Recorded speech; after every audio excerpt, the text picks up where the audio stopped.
Greetings and salutations. Welcome to this episode of Playwright Spotlight. Before we begin, smash that like button, subscribe to the channel, leave a comment down below, and share the show with a friend. If you're listening to us on your favorite podcast platform, be sure to leave a 5-star review and subscribe to the channel. My guest today is a playwright, new media writer, director, teacher, and private coach. She trained at Northwestern University and the British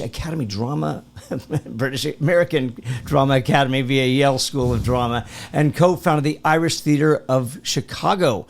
Plays include Little Parts, Hunt's a Baby Daddy, a Bella Incarceration, 52 Pickup, and Neither Have I Wings to Fly, and 90262 Lynwood, Blue Like You. Her play Dead Man played at the Hollywood Fringe and has an extension at Echo Theater Company at the Atwater Village Theater in Los Angeles, and plays on July 28th and August 4th. Ladies and gentlemen, please welcome Ann Noble. Thanks for coming on. Thank you. You talk so fast. That was amazing. I have to slow down. You do have to slow down. You missed a couple of plays. I know there's a ton, and finding that list was kind of difficult. Oh, I'm so sorry. I should have sent it to you. It's not your fault. It's not your fault. I was scrambling, and I'm like, but I'm intrigued, and so we'll get into that because I noticed a lot of these plays have a clown theme. Yes. So the first ones you listed are all clown. Little Parts, Bella Incarceration, 52 Pickup, and then now the new Dead Man. They're all clown. Yeah. All the rest are not. And they're not related? Like no, totally unrelated. No. Okay. No, in fact, I wear a different color clown nose for each one. Okay. I really want to get into this because I'm going to be honest with you. I'm going, like we're there, and I'm like, this better have a payoff, I guess. It has a payoff. It does. And I want to unpack Dead Man, and those of you that are watching, honestly, if you're in LA, go see this play. I want to go through the whole entire thing because, like, I'm watching and I'm like, I'm engaged, and it's slightly absurd or very absurd. Sure. And then all of a sudden you flip the script, slight pun intended. So I want to unpack this process of like where I don't want to give anything away, but I want to unpack everything and talk about where the concept came from, if it had anything to do with the previous plays, and then the whole noir aspect. I'm gonna assume you're a Chandler fan. Of course. Okay. All right. So let's. Where do you want to start? Because we can go from the first clown play. Well, actually, that will help. Why clowns? Yeah, that will help. Actually, the clown thing came out of COVID. Being stuck on COVID and being in Zoom.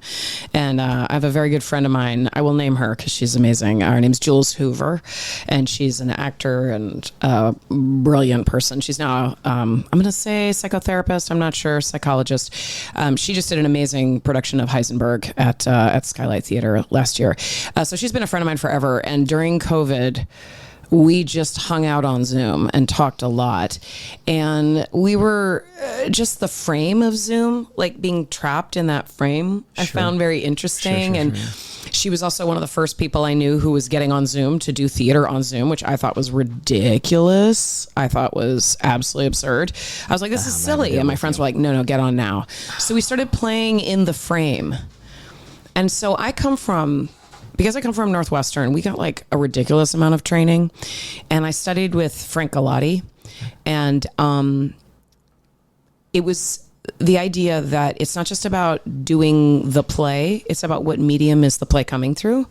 Are you in a thrust space? Are you in a proscenium? Are you in a small house, a big house? Are you on film? Are you on TV? So I was trained up that it's not just the story you're telling, it's how you're telling it. Was huge and hugely important to me. And so when I was in Zoom, stuck in this frame, I was like, wait, there's something happening here. And I was also amazed by some actors who I know who are stunning, and they were terrible in Zoom. And then there were actors I know who are, fine, and they were really good in Zoom. I was like, what's happening? So I got very curious about it. And so my friend Jules and I were hanging out, and I was like, there's something about this that's kind of clownish. And I don't remember how it started, but I got a clown nose. I had a clown nose for some random reason. I put the clown nose on, and she's like, you should do something with this. You should do something with this. And I was like, I don't know. And I don't remember if it was her or myself that came up, but I think my clown's name is Little Parts. And so that was the first clown. And so I just started writing this thing. And then I did a solo class. I was teaching solo performance. And it all just kind of came together. And then I was just writing this play about Little Parts, and she's pregnant, but she doesn't know how she got pregnant. So she has what's called a maybe baby. She's not sure when it was conceived. So she's not really sure if there's going to be a delivery. So she was literally hunting for a baby daddy to take care of the maybe baby. And the way she did it was by putting out a request, and people filled out a Google form to apply to be the father of the child. So that was the first play. And then it just so happened, I had done a show with the Echo Theater with Chris Fields. It was a beautiful play called Poor Claire by Kiara Atik. And we got stopped in COVID, but then we ended up doing it after COVID. And they had some extra time in off nights in their space. And Chris was like, hey, I've heard you have 1,000 solo shows. And I was like, no, I don't have 1,000. I teach solo, but I have this crazy play, Little Parts Hunts a Baby Daddy. I was not finished with it. And he goes, I want to do it on the off nights. So it forced me to finish it. And then it was a really big success. And that kind of started this whole clown thing. There's things you can do in clown with a nose on that I guess arguably you can do without the nose, but it just sets up that this is not what you think it is. I'm not who you think I am. And this world is a little different than you thought. It also, you put on a clown nose and they see the string holding the nose on your face. This is the theater piece. This is a theater piece. And I don't like theater pieces that try to compete with film. Right. Like, let's be theater. So yes, I can turn this piece of this Kleenex into a dress for a doll. I can turn it into a fan. It can be anything. And so, like, I'm excited by that. And so once I did my first clown show and I saw the reception to it, I just kept doing it. I just kept writing. And then I wrote a Bella Incarceration the next year, did it at the Echo. Then I had some friends who were like, let's do it at Hollywood Fringe. Then I went back to the Echo with it. And then my next clown play, 52 Pickup, I did with my friend Jeffrey Johnson. We had done a Fringe show together. And then it's a very funny story. We were hanging out after a Bella Incarceration out on the street on Fringe. You know, Fringe, you like promote your shows. So she was arrested. So I was in handcuffs on the street. And Wait, she... Legitimate? She just does that. I would just sit outside with the clown. Yeah, no, I sat outside on the curb of the Broadwater Theater on Santa Monica Boulevard in handcuffs with my Marilyn Monroe wig and my little pink clown nose. And just saying, I've been arrested. Come see my show. And my friend Jeffrey came out and sat on the ground and we just started this improv. And I was like, we should do something. And that's how I created 52 Pickup. We did it. We had such a good time. And then he was the impetus, he and I, for the noir show. So the same Jeffrey? Yes. Okay. Yeah. So I was like, we should do noir together. Like, I don't know what I thought about it, but I was like, also because 52 Pickup was basically a silent play. Sure. His character spoke in music and my character spoke in playing cards. And so I was like, I want to do something where we actually talk. And I don't know what it was about the noir thing. I also have done 4 plays now set in the 1930s or 40s. So I was sort of in the era anyway. So. Okay. Let's go back to 50.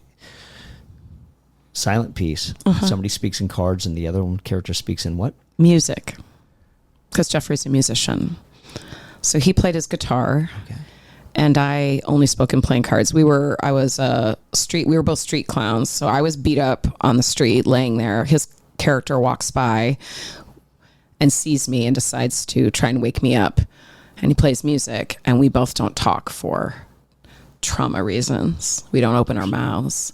But I have playing cards and I communicate and he learns my language and I learn his. What does that look like on the page? It's a lot of stage directions. There are, I think, 4 lines in the play. That's it. But no, it's all stage directions, and I just describe what the characters are doing. And I had no idea when I started it that they would never talk. Interesting. How detailed are those stage directions? Very detailed. Okay. Sorry, I jumped on you. No, it's fine. I'm just because again, like we cover stage directions on this podcast quite a bit, and sometimes we talk about how a lot of stage directions are overwritten when there's dialogue. Mm-hmm. And then, so how detailed do you get, or how to use one word to say so much. That's that. You know what I mean? That's yeah. That's really good. I'm because I come from the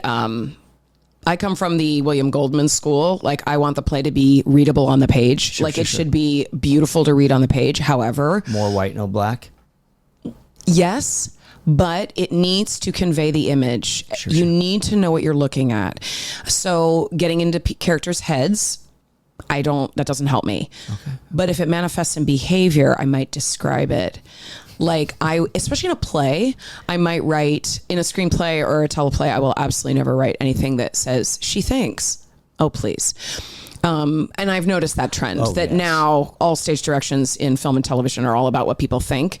They're not about actual action or whatever. It makes me crazy. Yeah. So I try to describe what you're seeing, but I want you to sit in the world. So I will get elaborate about what the environment looks like what the characters are looking at, where they're inhabiting. I also try to make it fun. I will write something like, for example, a less than vertical floor lamp is in there. I'll write things that make people enjoy the reading of it as well. I want to make sure you keep reading. Sure. Okay. It's funny because you said that I'm not interested in getting into characters' heads. Yet that's pretty much all that Dead Man's about. Yes, it is. So I got another reason to go see it. Yes. So what? I guess let's get into noir a little bit. Just what's your fascination with noir? And that time period. I love the 30s and 40s. I don't know why I've always been drawn to it. I wrote a play that was called The Boarding House, that was set in 45 after World War II, about a soldier who was supposed to come home and did not come home. I'm just very fascinated by how our country was at that time. Sure. So, movies like Best Years of Our Lives and how there was just this idea of what we were and then what we really were. When you interview, Seth Turkle's The Good War and all that, when you actually talk about people who were soldiers then, they said, you guys think we're so brave. We were scared out of our minds. And so the idea of what it was like, what it was not like. And I love also then as an actor, going from theater to film and all these different mediums that we have to perform in, this idea of doing less is more, right? They always tell you as an actor, don't think. And then you get on film, they're like, the camera can see what you're thinking. It's like, wow, that's contradictory. Right, so what is the difference between those styles? What is it that the camera sees that maybe an audience in the theater sees, but in a different way? And the absolutely deadpan delivery. So I see a lot of kinship in Shakespeare as well as noir, because you've got these long sentences, these metaphorical, this heightened language that if you make too big, it doesn't make any sense. But if you make it very dry, very clean, very lasered, it's kind of amazing. And so I never liked Humphrey Bogart. I didn't get Humphrey Bogart. I didn't get Humphrey Bogart until I got older. Sorry. We're on the same. Nope, keep going. I will tell you in a second. I never liked you Humphrey. And I are so on the same page right now. I didn't get it. But the Philadelphia Story, His Girl Friday, I would watch that and be like, wait, what is happening there? So it was always very curious to me. So what I'm attracted to in terms of theater and storytelling is the conveyance of story, conveyance of character, how we as a human being communicate who we are. And whether we like it or not, it is married to our language. It is in how we speak. Even if we do something like, sup, right? No language.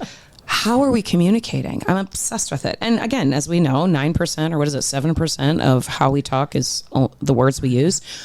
But I love the way we use words, what we're trying to say, what we're trying to not say, how we say it in our face, but don't say it in our words.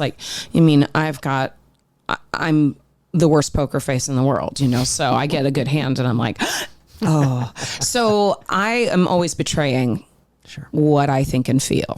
And some people don't. So what is that? How does that work? And the noir world, people are communicating something that they couldn't, I think, in that World War II. There's a lot that was unspoken, but if you spoke in the language of metaphor and the language of crime and mystery, you could say things. And there's also this amazing channel on YouTube called Cinema Cities. And I think the woman who runs it, her name is Sydney. I don't know. It's a small little channel. And she breaks down noir films. And she's incredible.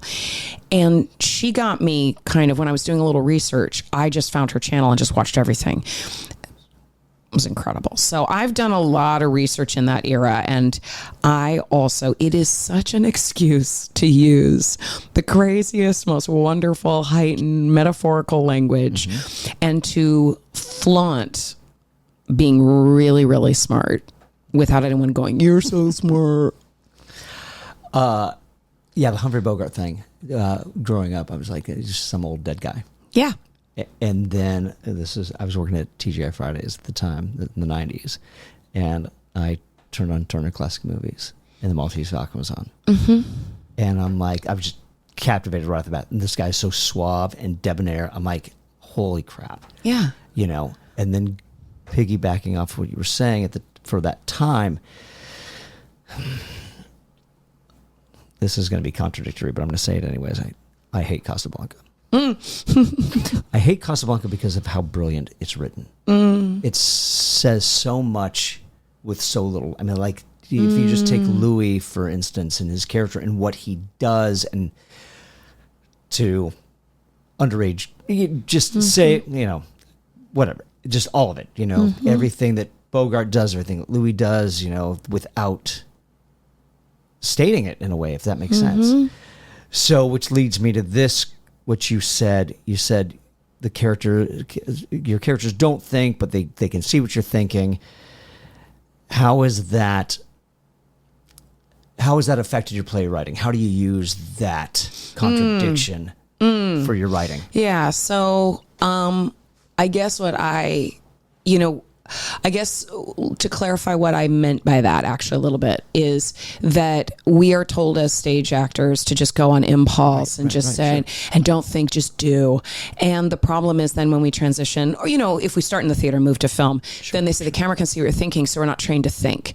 So my whole thing is, let's marry the two. Let's use our brains. I think they're valuable, but let's, how is what you're thinking? What you're thinking is what you're experiencing in the moment. I'll say it this way. How am I interpreting what is happening in this experience? Right. That's what I'm thinking. And then how am I putting that in language in my head? So I think when I'm writing, I am very aware what each character thinks about a moment. Okay. And then are they going to say it or are they going to not say it? Right? So language is always half formed. Language is always a part of what we're actually experiencing, part of what we want to say. We can never fully express ourselves. So when I'm writing, I'm thinking about what is the character thinking in response to everything that's happening? And then what are they allowed or not allowed to say in response to it? And what are they allowed to say to different people?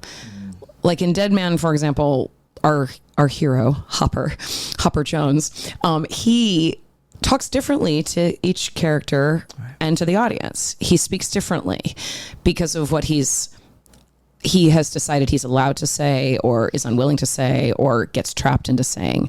So I'm very aware of that as a writer. Like, what can you say, what you can't say? A lot of times you'll see, I find writers, all the characters either sound the same or the character speaks the same to every other character. It's like, that's not what we do as humans. Now this character might do that, but then how does that change? I love when characters' language, they're speaking one way and then all of a sudden they can't speak that way anymore, it changes. And Chandler he does that all the time. You see the characters, they can say this and then all of a sudden they're speechless. How do you keep track of that when you're writing? Is it all upstairs, or are you actually writing notes like, no, that you know, let me make note of that? Because I make notes. I know exactly where the play will end up. I may not know how I get there, but I know A and I know Z. I may not know, like, you know, element OP. Sure. But I don't have to keep track of that. I'll keep track of references I want to bring back. Like in Dead Man, the cigarette joke. I will I will keep track of that and make sure it comes back. And so sometimes I'll be writing and I'll forget about it. So I'll look at my notes like, oh, don't forget to bring back the cigarette thing, or don't forget to bring back this, AYXYZ. But I don't have to keep track of the way characters talk or how they're talking to each other, because it feels so foundational for me now. Like, I've been doing this a really long time.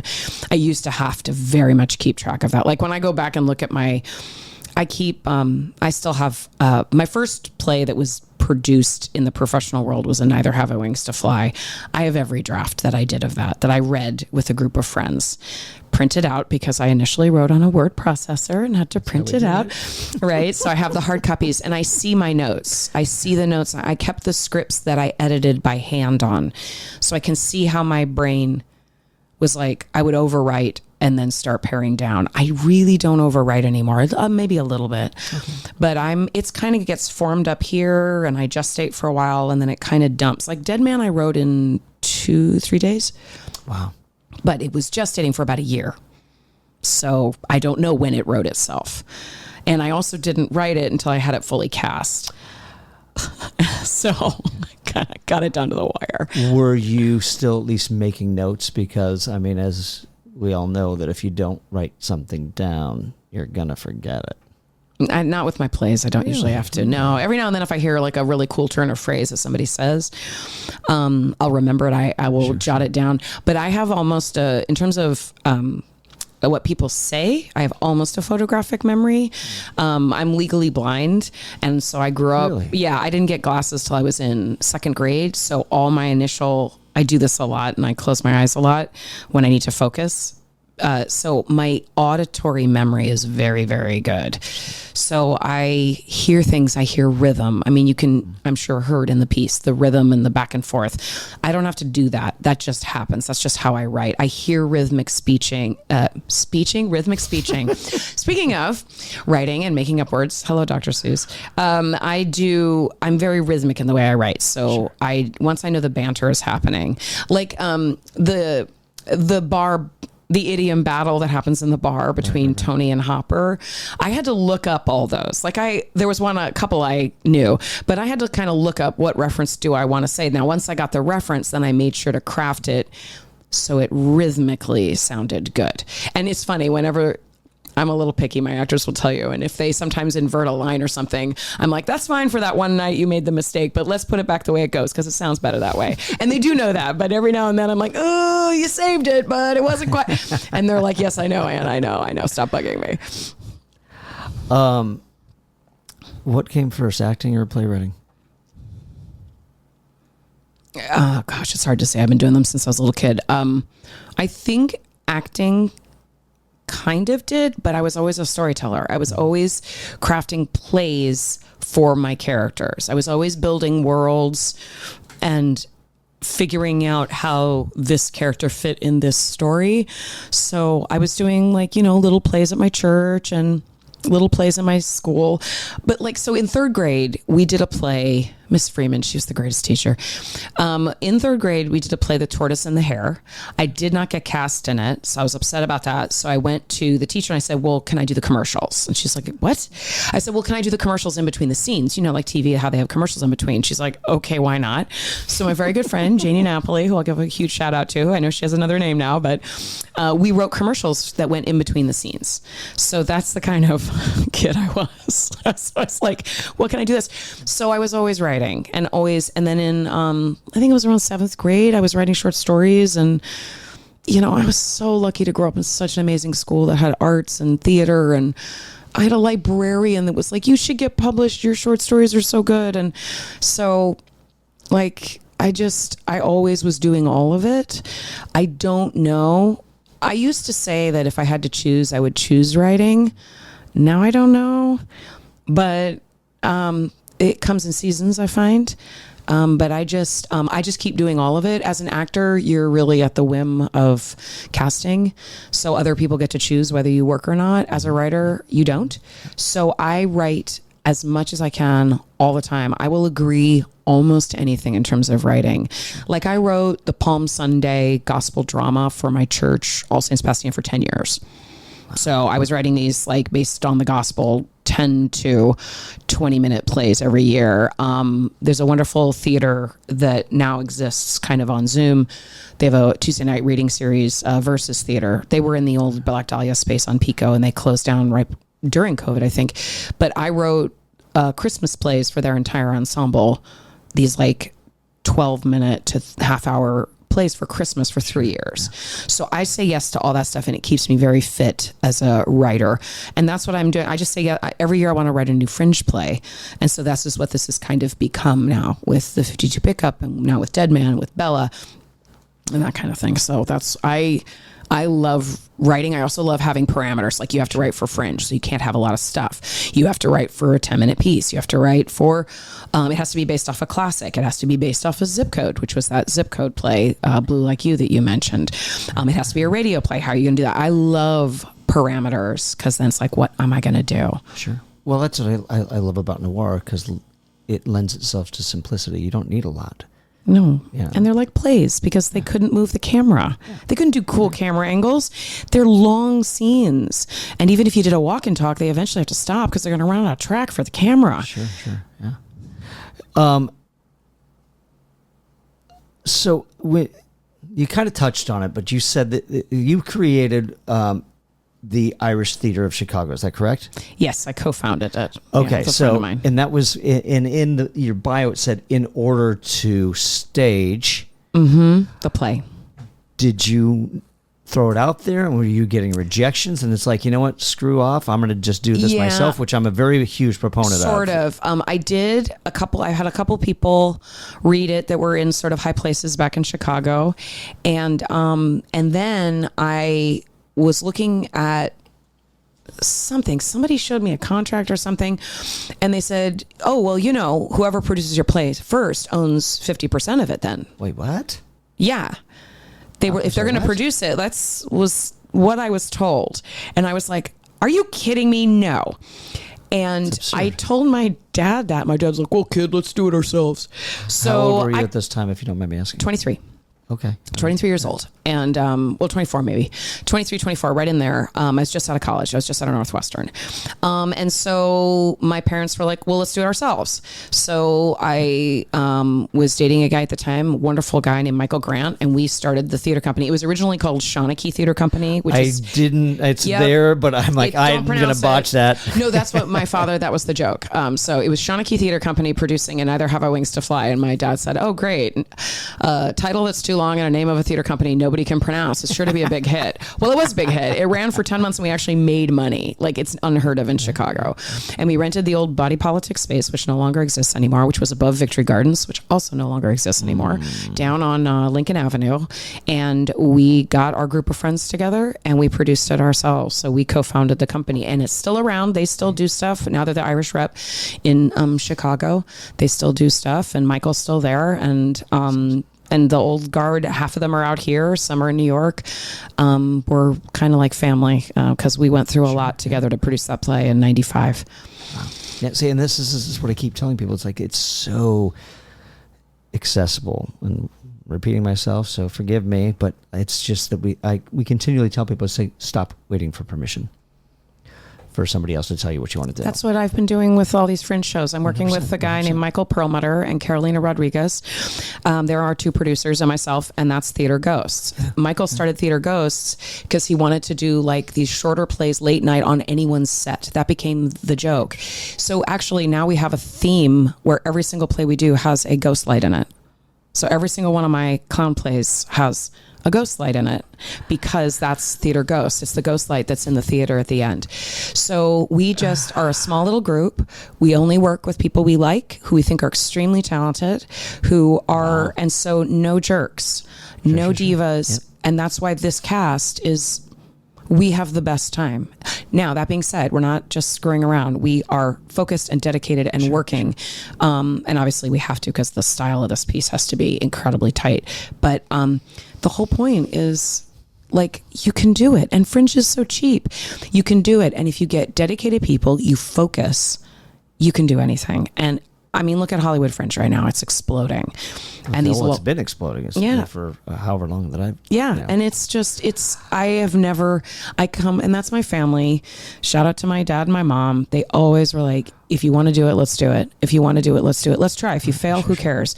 You'll learn something. Let's try something. 100%. They were also...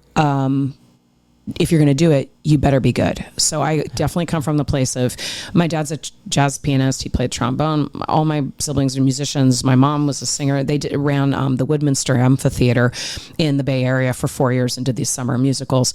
It was about being excellent. So you don't just do it to have fun. You do it to be good and to do it well. So I had both those things. I was so lucky growing up and then I had an art school, a school that had a lot of art, so I could do all these things. And I just have never waited for permission. And good for you. I just don't. Well, I mean, and that's just, I mean, that one thing, writing on your own, writing for yourself is one thing, but even anything else, I'm not talking big, high budget productions by any means. I'm talking about like, a Shanley play or even oh my God, any of them, any of the playwrights. Where I was going to go somewhere with somebody particular, but get the rights, put it up yourself. Yeah, and it's just exactly what you were saying. It's like you knew people, you had directors, you had techies, you had friends that. Do it on your own. Yeah, and I've done so much theater in Los Angeles and also back in Chicago. I was there for 10 years. I've done everything. I produce, I stage manage, I do the lights, I'll run backstage crew. I said yes to everything. So everybody knows me. I'll do anything and I'll help people. I help get people into other people's shows. And so I teach as well. So I have a lot of students. So I want to help people do better theater. I also write the kind of theater I want to see. And I don't necessarily write for myself on purpose. That's what I was going to ask. I don't. Gonna get into that. I actually, these plays I'm writing because I want to perform with these people. Okay. And I'm writing because I like, Little Parts was something I was like, I want to say something with this. And I said, this will be challenging. I wonder if I can stand on stage for 2 minutes of silence at the top of this play. Can I do that? Can I talk about this here? Bella Incarceration. I'm a jail chaplain. I work with the incarcerated. So I wanted to do something about being incarcerated. I don't necessarily write for myself. It's just Dead Man, I wrote for myself because I want to perform with these people. Sure. That's why I wrote it for myself. And same thing with 52 Pickup. I wanted to perform with JJ. So that's why I called Jeff Johnson. Sure. And so I wanted to perform with them. So that's why I wrote for myself. But my other plays, I don't write for myself. If I happen to be in them, great. I've been in a couple of my plays. It's hard. Sometimes it's really hard and I don't always recommend it. But I know what I'm doing now and I'm not afraid anymore. Why direct your own work as well? Well, the practical reason is it's just a shorthand. Okay. It's just a shorthand. I don't have to worry about someone coming in and messing it up. I don't have to worry about dealing with a new language. I don't have to explain myself. And people trust me. So I've been doing this long enough. Now, I have my producer friends, Carolina and Michael. They'll sit in and be like, oh, hey, I just lost you there in that moment. I couldn't hear that. So I do have an outside eye. Okay.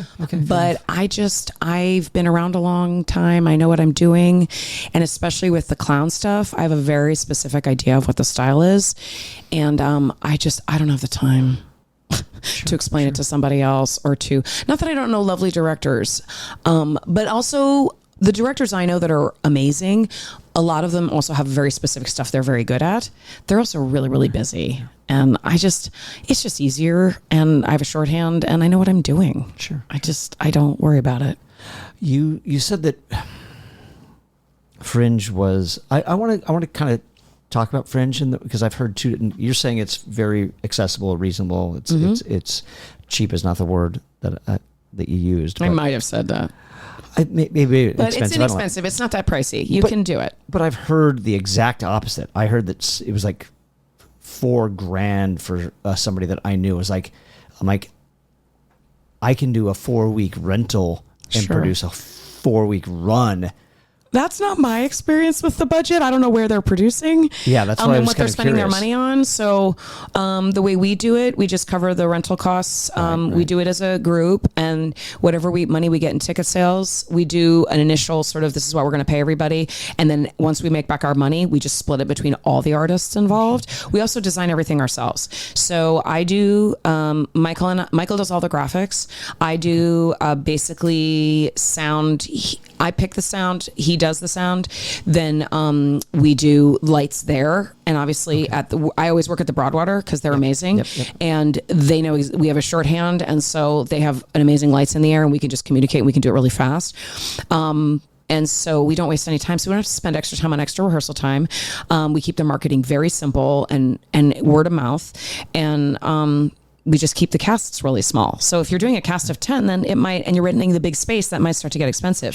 We rent the tiny spaces. I love the black box or the studio. I love those little teeny spaces. I'm not a big fan of go big or go home. Sure. Small, get a few people in. Why are you doing it? Are you doing it to make money? Are you doing it to say something? What are you doing it for? Keep it very simple. Tell a good story. Tell it simply and cleanly with as little stuff as possible. Don't put sequence on things. Just don't be flashy. Just be good and be serious and focused and do something that you want to do. And don't make it, I don't try to sell it. Don't try to sell who you are. Just be who you are. That's kind of where I live. I know that's tricky in the world we're in right now. It takes longer, definitely takes longer. Like, I'm an old lady right now. It took a long time for me to be where I'm at, to have the confidence I have, to have the network I have. I would say friends, colleagues. Sure. Yeah. So I want to kind of delve into deep Dead Man. Because it is kind of absurdist, as we talked about. And so I want to talk about what that whole mental process was, and the whole writing process as well. It's like, being silly and you're talking about the cigarette and keeping track of that, but it's like, and then again, it's like, when did you decide, like, this is where things change? You know what I mean? So I will say at this point, spoilers. So a little bit spoilers. We'll try not to reveal everything, but if you really want to be totally surprised, just go see the show. Stop the podcast now, go see the show and finish listening to it later. And if you can, don't give any spoilers, please, because I will try not to give actual spoilers. What I will say is I knew what the end was. Once I started it, I was like, I think I know what this ending will be. So for me, I'm a huge Joseph Campbell fan. I'm a huge the craft of storytelling. Like William Goldman is my guy. Like the way he crafts stories, the way when things are revealed. So it's not enough to tell the story. It's how you're telling it, right? So, which I said before, but when things come out is just as important as what's coming out, right? So, how many times can you reference something? So my rule, a lot of is you can never repeat, but you can echo and you can rhyme. What does that mean? You can bring back something. You can say the same thing twice, but you can't say it the same way twice. Okay. So every time, so this isn't giving anything away, but you can't smoke in LA theater. So the cigarettes are imaginary. We have cigarettes, but we're pretending to smoke. And that's a bit in the show. That is a total wink to you can't smoke in theater. You can't have live flame on theater. I'm making fun of it. However, I can't just make fun of that. So there's a reason it's happening in the play. So I have to give it not only this is a slightly different point. Sorry. I'm making a joke about theater and how you can't have live flame in theater anymore, which I think is ridiculous. But I understand why. But you can't smoke in a play anymore is ridiculous. You have to use electronic cigarettes. Apparently you can't say fire in the theater yet. That's right. So that's my little making fun of that. However, in the play, it has a theatrical and a storytelling reason why that's also happening.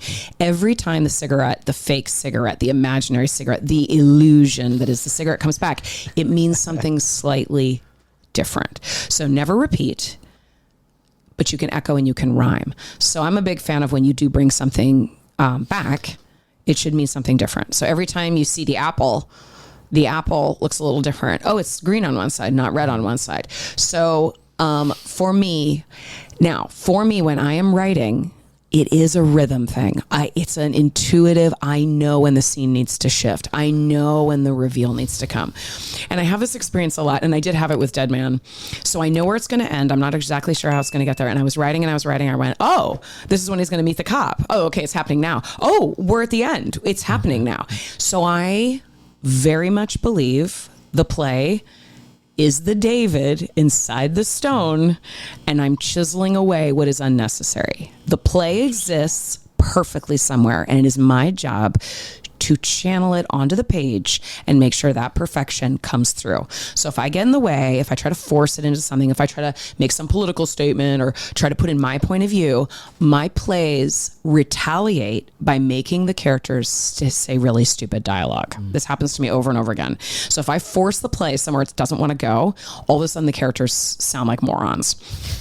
Or bad writing. Like they do things like, why are you doing this? Right? They say terrible things. Right. And so I'm like, oh, I'm off track.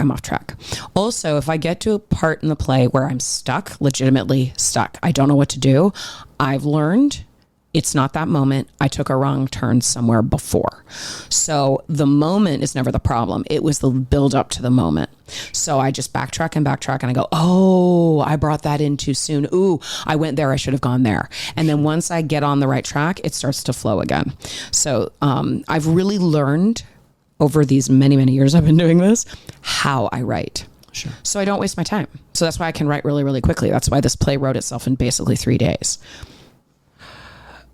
You said when those moments when it needs a shift. Mm-hmm. How do you achieve that? Can you teach that? Yes. How do you do that?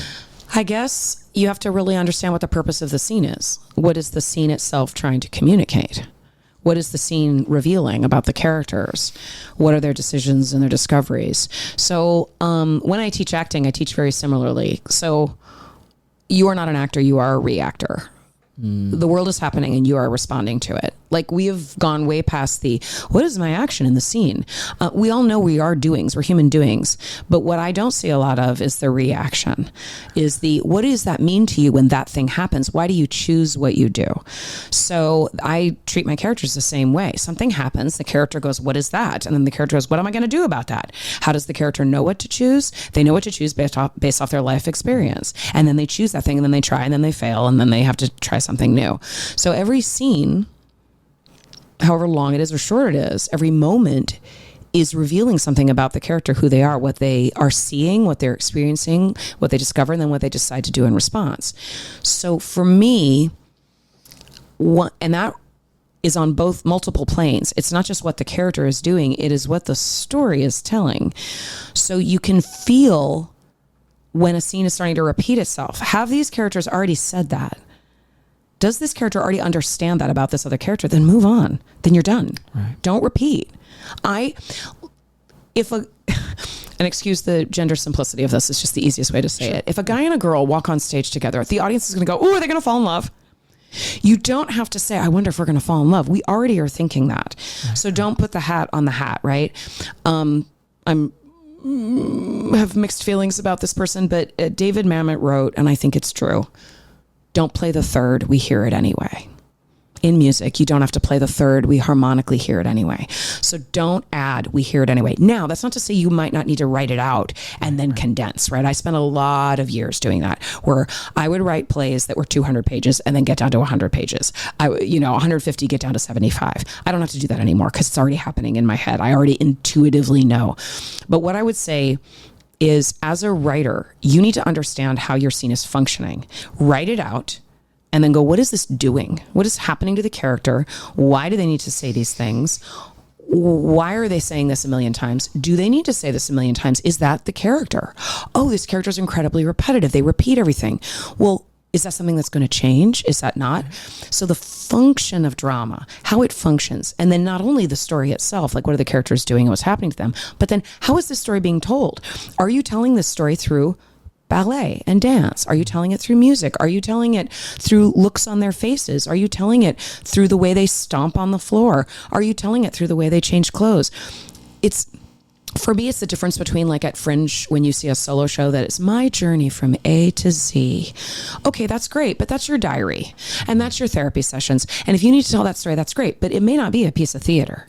A piece of theater has been crafted in a vehicle of storytelling. What you do on that stage, where you stand on that stage is very important. Are you on a box? Is that box a chair? What is that box? Are you turning that box into different things? Why is your lighting blue? Why is your lighting pink? Is it pink because it looks cool? That's not interesting. Why are you using that music? I just find people, and it's not anyone's fault. We're not educated in it anymore. We're not taught these things. I can't tell you how many people I'm teaching the hero's journey and they don't know it. They never read Joseph Campbell or watched Bill Moyers on The Power of Myth, or they never studied actual storytelling and how it unfolds. There's a wonderful book. It's in my bag right now because I'm rereading it. It's called Great Reckonings in Little Rooms. And it's all about the phenomenology of theater. Like, what are we actually doing up here? And I think it's important that in that way we respect our audience. Sure. Like, I know people love to watch Dead Man. Like, they're enjoying it. And I can hear sometimes when one person gets the one joke. And I'm like, oh, that's my friend. They got that joke. Or there's like two people that get it and then everybody else gets it next. Or I can hear it and feel it. I want to make things that people want to see. I want to move them and I want to make them laugh. That's what we need now. We don't need just comedy. We don't need to be ripped apart and weeping uncontrollably. We need to laugh and be moved. And if we're crying, great. I don't write anything that is just one thing. All my pieces, I would say almost all of them, I am hoping, you never know. Sure. I am hoping they will be laughing and laughing and then they'll go, oh God. Yeah. That's what I want. How do you execute that? Like like you're saying that you're going to do these things. Like, how do you keep track of it and then like put it on the page? I don't know. It's hard. I intuitively know it because storytelling has been so. I've immersed myself in it. I think I also study. Like my favorite movies, I will watch them and I will literally do a time map. What happens in which scene at which minute? I do that. One of the things when I'm teaching solo performance, I'm teaching storytelling, I will assign my students a movie and I'll go, when does this happen? What's happening in this scene? What is this scene actually about? Oh, this is where they learn this. No, what's happening? What's really going on? What's underneath it? So the way I do it is by studying storytelling and how storytelling works, and not just the story, the telling of the story. How is the story being told? How is this myth? There's only 5 stories probably, yeah. But the telling of it is what's unique. How is the telling working? And I guess the quippy answer to your question is I tell the truth about human beings. That's the quippy answer. The practicality of it is, I guess I make sure it's recognizable. I guess I make sure that I've either seen it or heard of it or been through it. Or, yeah, I don't, they say write what you know. It doesn't mean you have to live it, but you have to probably have seen it. Sure. Or experienced it or been told to. Like someone tells you what happened when their mom passed away. My mom's still here, but my sister passed away, so I know what that's like. I know what it's like to sit in a hospital. I know what it's like to hope and not have hope. I know what it's like to, have to lie in front of someone. I know all these things just living a longer life, but I think there's a human truth that it doesn't matter how absurdist you get, people will recognize it as true. And so I also, moving people being forced into very difficult situations, I think is the thing that ultimately tugs us the most. There is no right or wrong choices. That is a ridiculous and a lie. We have to choose between right and right or wrong and wrong. Less horrible a lot of the time. So watching characters being forced to choose between not great and even less not great. Watching people be presented with the so-called right thing to do and choosing the wrong thing. We do that a lot. And why do we do that? So I'm also I could say my favorite playwright, maybe not true on every day, but Arthur Miller is a master storyteller, right? When you get to the Crucible and they're questioning Elizabeth and they've set this whole thing up, she never lies, and then she lies to save, sorry, spoilers. She lies to save her husband. In the one moment of her life, she tells a lie to save him. And of course, she didn't know what was set up. The entire audience, I'm getting chills now. The entire audience, whether you like Arthur Miller or you like The Crucible or not, will gasp. It is devastating. In All My Sons, when George is about to leave and she says, he was never sick a day in his life. And everybody goes, no.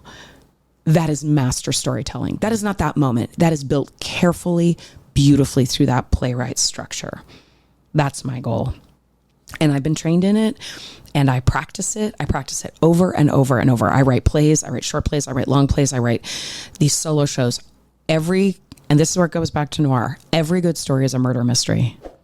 There's something that will get revealed at the end that is a surprise, and it's inevitable, and both things need to happen. So at the end of a story, if the audience doesn't do this, of course, both reactions have to happen. If they don't happen, you've lost your audience. So I am very rigorous is the word I will use on my play structure. That's why I don't there's some improv obviously in this play because we've got a character engaging the audience. And when you are doing that, you will improv. I don't like the improv. Now I allow a little latitude, but my actors will tell you, I keep them corralled. I've written it the way I've written it on purpose. And if you start to improv too much, you're actually going to pull the moment away from what the moment is. Within the frame, go where you want, but stay inside the frame. So I would say the reason I'm able to do this is just years and years and years and years and hours and hours and hours and hours of practice so that I know how to do it. Now I can feel it when it's going off the rails. How do you do it? You practice, and you also have to listen. You have to feel listen, wait, what does that sound like? That doesn't sound right. No, it's off. It's off. Why is it off? Ooh, that's good. That's good. Ooh, whoa. Yeah.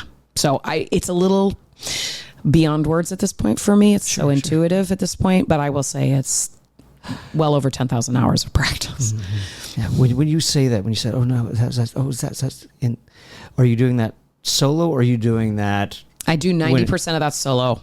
90% of that's in my head alone with me and my keyboard and my computer. But then once I get in rehearsal, also I like to write for people. So I serve them softballs, as my friend JJ likes to say. I gave you a softball. This is in your wheelhouse. But that being said, I will watch what they do and how they're lifting the script up. And I will guide them. They do stuff I never thought of in a million years. But it's in the frame because I know them. Now, when it starts to veer away, what I start to look at, I'm always looking at the storytelling. Is the storytelling on point or not? I don't care if you're having fun or you aren't having fun.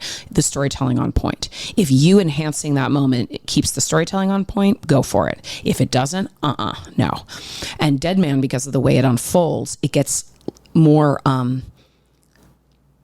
things are different, realities are breaking through, sort of. Right. So as it goes on, there is I don't want to say mushiness, but there's a opaqueness that starts to happen. There's where are we exactly? If that's at the beginning, it doesn't work. It has to stay in that noir style. So as things start to shift, it's shifting very specifically in very specific places that you may not notice when you're watching it. People really want to come back and see it again because a lot of the play is revealed very early on and they don't really realize it. So it's all there. But I want the payoff. I do not want, if you reveal something and everyone's like, oh yeah, of course it's the neighbor. They're bored and they're mad at you. Right. If they're like, wait, she died 4 years ago. How could she be we get mad because you just jerked us around. Both have to be true.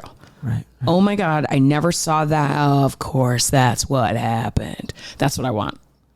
And I do that. I'm ruthless about that. If it doesn't happen, I will not put the play in the public eye. How does that work? How do you... I don't know. I don't know how that works. It just works. If you go to a theater, nobody goes to the theater anymore, but if you can go to a movie and sit near the front on the side and watch the audience. Actually, you know what we have now? Reaction videos. Right. So I tell most of my acting students, don't be the Marvel movie, be the reaction video to the Marvel movie. It's a better way to go.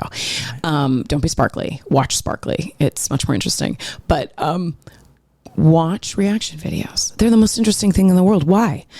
Because you are seeing a person go, oh, You're seeing them hope, reach out. And if they're sitting with someone, they look to their friend when, oh my gosh, do you see what I'm seeing? All your human behavior is right there. That's what I want an audience. So I don't think about just what the actors want to do or the story I want to tell. I think about how's it going to be received by the audience. We're all there together. So I don't like writers or storytellers that I don't care what the audience thinks. Well, that's rude. They paid money to be there. We're all here. We should all be included. And now I'm not saying that's the only consideration. I write for all the people in the room, the storytellers, the actors, the designers, the stage manager. Make sure my tech stuff is very clear and very easy.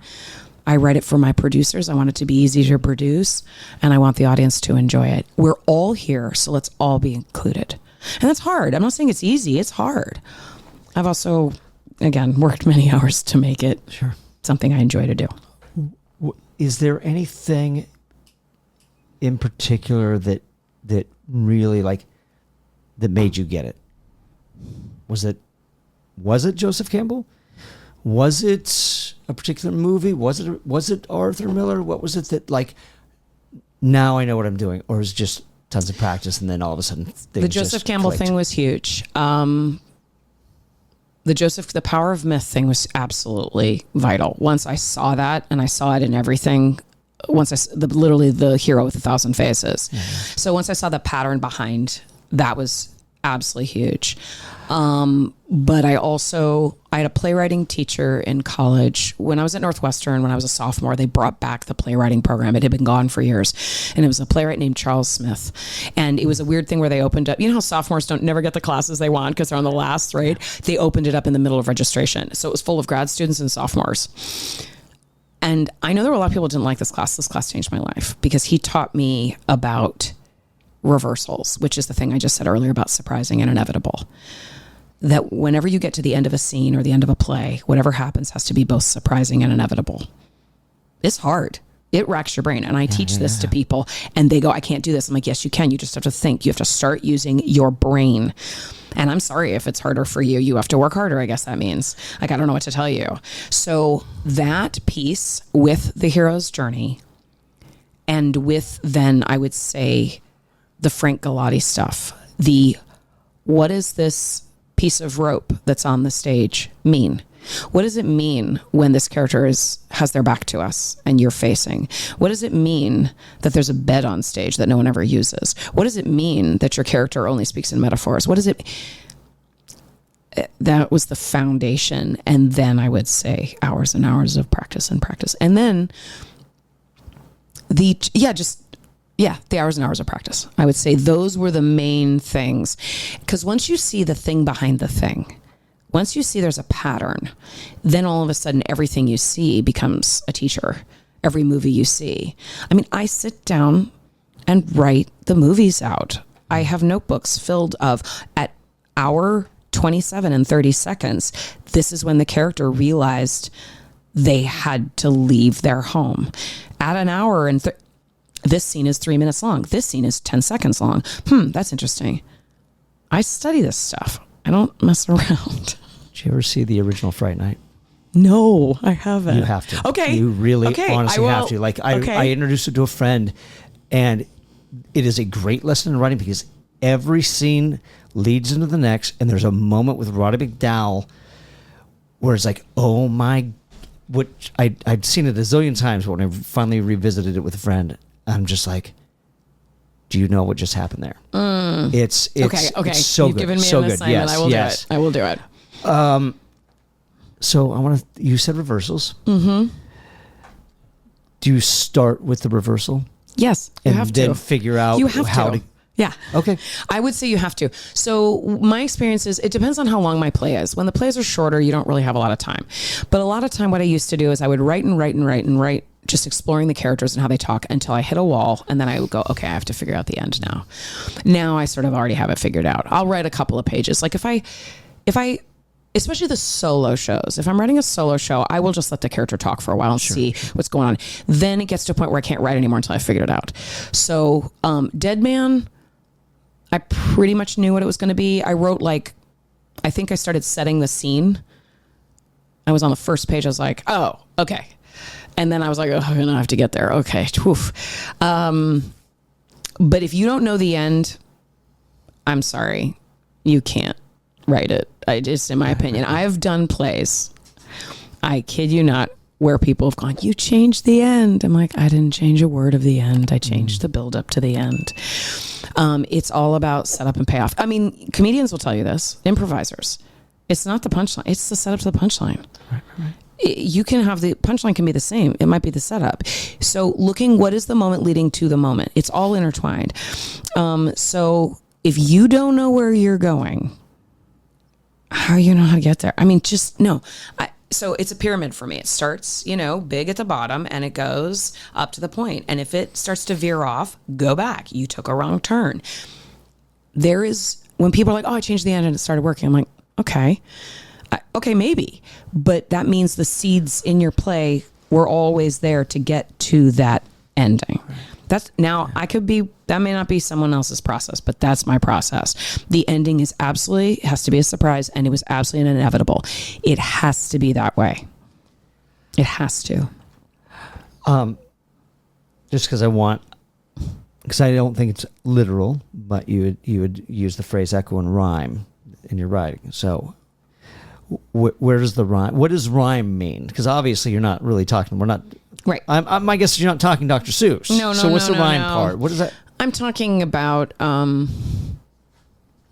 so it would be the thing of the person hands over the flowers, and then that person, a mother hands a child some flowers, and then that child hands their child the flowers.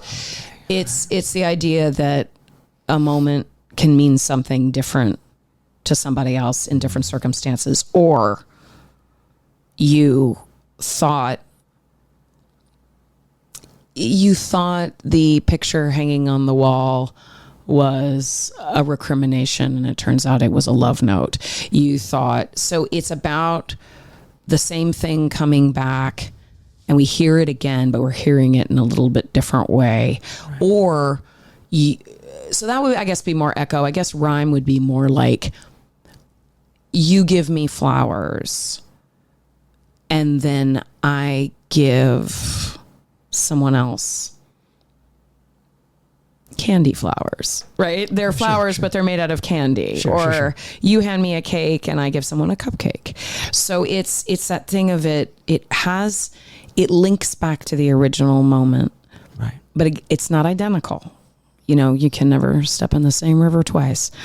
It's never identical because we don't repeat. If you repeat, your audience is bored out of their minds. Sure. And they're not stupid. When an audience gets together, they're not a mob. They don't get dumber. They get smarter. Right. And you should not talk to your audience like they're stupid. Yeah. Do you follow the same formula for your solo shows? Yes and no. It's a little bit different. It's a little more free form. I allow the character to talk a lot to figure out who they are, what their voice is. I don't have to deal with anyone else. I can cut it and change it last minute. I had to finish Dead Man because we had to start rehearsals. Right. And I was like, hey guys, I guess we're starting next week. I will have a play to use soon. And they trust me. So they're like, okay, I'd like it soon. I'm like, I know. But with me, I mean, there were, I think with the first time I did Bella, I finished it about a week before, maybe. With little parts, it actually was a little bit tighter than that. I was about 10 days out and I did not quite know the exact ending. I knew what it was. I didn't know how I was going to get there. And I was really frightened. And then I finished it and then I did it and I realized it was too long and I had to cut it. And that was very, very stressful. That was my first clown show and it was very stressful. Bella because I had the experience, I knew to trust it, but I also was like, this is so repetitive, I've got to cut it. So that was, hours and hours of rehearsal again, because, but now I know what the timing is. I know how to write a 55-minute piece. I know how to write the hour-long piece for Fringe now, so I don't worry about it so much. I know what it will come in as. But the solo things, I let them talk a lot longer. I've got a couple other solo pieces I'm working on, and I will let it go off into a random place just to hear how they talk. But the noir thing with Dead Man, the characters were so specific, especially because they were coming off the noir world. Right. I knew them so well, and I knew these actors so well. I didn't have to mess around a lot. In fact, there are a couple things we actually added a couple things in rehearsal just because I was like, oh, we have to do that every time he says Dinah, she has to say yes, sir, every time. And that was because of them. I didn't have it in there every time, but once I saw their dynamic, I was like, oh no, every time he says Dinah, she has to say yes, sir, no matter what's going on. So I did put those all in. So then which leads me to a question I was going to ask, but I'll ask it now. Were there changes between Fringe and Echo Theater? Nope, just the blocking. Okay. Just the blocking because we went from a thrust to the proscenium. And you are sharing a stage, yes. correct? Yes. Yes, we are sharing a stage. So Chris Fields, who runs the Echo, because when they do a show, they have the space the entire time. Right. They like to do off nights. So what's wonderful is I don't even have to show them the show. I can call up Chris and say, hey, can I do my new clown show at your space? And he says yes. So that means so much to me that he trusts me that way and just says yeah. I will not. I'm not going to say the name of the show. I'm going to ask you. Hang on. Let me. I'm going to throw it out there because this is what I was going to. Is it Eric Patterson's show? Yes. Okay. Eric Patterson was on 2 or 3 weeks ago. Extraordinary. So I haven't seen it yet. This is Fucking Strangers. Yes. We can say Fucking Strangers. Okay. Fucking Strangers. The thing that is amazing about the set, I asked Chris for the set design just so I could see what we were dealing with, knowing we were going in there. And kid you not, it's black and white and gray. Oh, that's awesome. It is black and white and gray.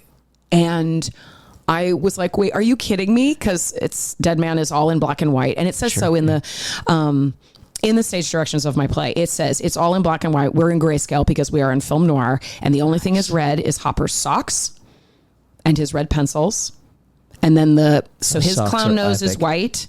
My clown nose is black, but I have the red lip and my red heels. And Dinah has the red nose and the Dead Man has the red nose. And then she also has a red pencil. And then we gave him a red tie just because that was the only tie he had.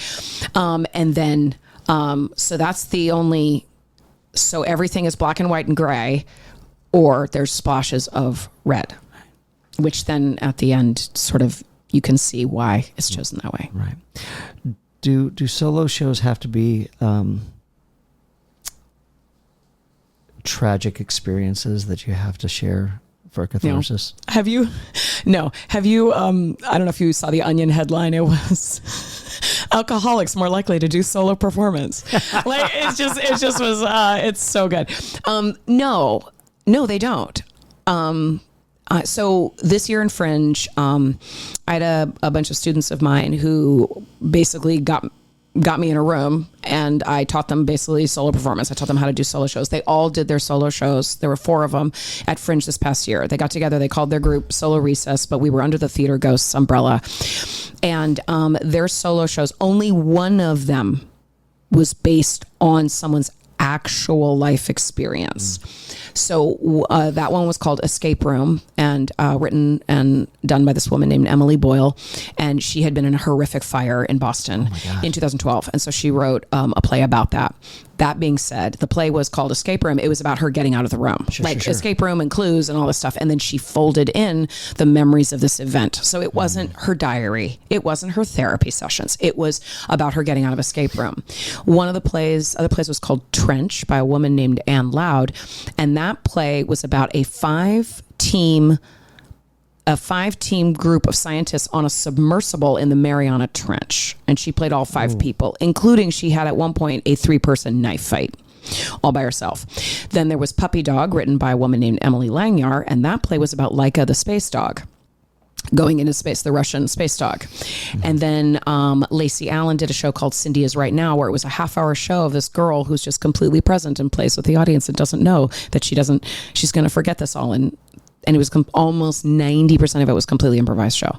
So they all studied with me, learned about storytelling and how to do their shows. None of them were tragic. I will tell you, almost everyone wept at the end of them all because they were moving. Sure. But they were not these people's tragic stories. They were about human beings in these different environments and events, and they were funny, and people were laughing and people were crying. And so I tried to teach them my mojo of let's laugh and cry and let's do both. But to be moved, no, it doesn't have to be a tragic story. You can tell any story you want. Sure, but usually it's somebody's personal experience, and that is a great place to start. It's a wonderful place to start. But the problem is, first of all, people tend to do them. My experience is people tend to do them before they're ready to do them. Right. They do them when they're still the subject of the event and cannot look at it objectively.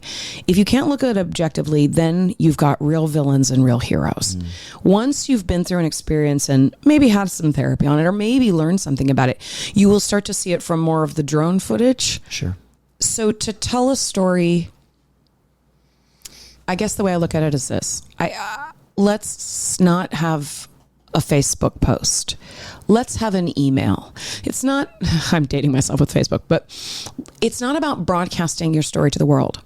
It's about communicating to another human being, whether or not that is a group of human beings in an audience. Once you think about who that email is going to arrive in the inbox of, then you're crafting a story. If you're just broadcasting it out, that's just sharing. You could do that in group therapy, and that's fine.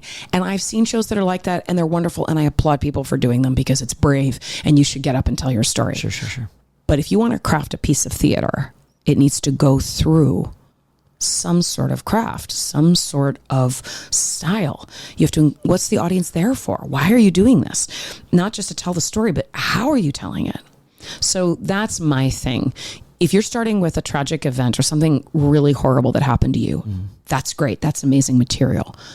But how is the telling of that story aligning, mirroring the story itself? Why a solo show opposed to a multi-character story? Cheaper. I mean, a lot of it's just money. I mean, humans are expensive. Also, I think everyone should have the experience of standing up on stage all by yourself and completely forgetting your lines and not knowing where you're going and have an audience stare at you. Solo performance teaches you a lot about who you are, what you're scared of, what you're not afraid of, what your key parts are, where your arrogance is. It teaches you a lot about yourself. And so I recommend everybody do it. That being said, maybe it doesn't need to be, everyone needs to see it. Maybe not. Right. What are you working on right now? I am working on, Dead Man is going to be going to a couple of, I think, festivals. We're not 100% yet, but some other festivals. So just making sure all that's in order. I am doing a couple of readings coming up. I'm reading a new play. It's sort of a new play. It's not really, but it is a new play of Tom Jacobson's called The Angels. It's about this very, very hilarious and vicious and horrible event that happened in Los Angeles way back in the day. And it's an adaptation of this old play. And it's all written in verse. And it is hilarious. I play a psychotic nun and a prostitute, so yay. I'm doing that. We're reading that up at the Victory, and then I'm also doing a reading of a new play by Matt Doherty, who's an amazing playwright. I did a film of his recently called According to Mary, which is about what could have happened maybe after the death of our Lord.